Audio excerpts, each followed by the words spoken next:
Tässä videossa vilkaisemme syvällisemmin osioihin asiakkaat ja prospektit. Asiakkaat-osiosta löydät tiedot asiakkaistasi, kun ne on määritelty Vinessä.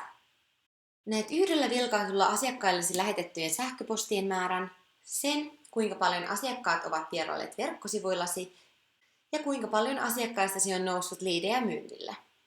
Samat tilastot näet prospektit välilehdeltä. Prospektit välilehdellä data on kaikista muista paitsi asiakkaistasi. Prospektit välilehdellä voit lisäksi ladata uusia kohderyhmiä markkinoinnin käyttöön.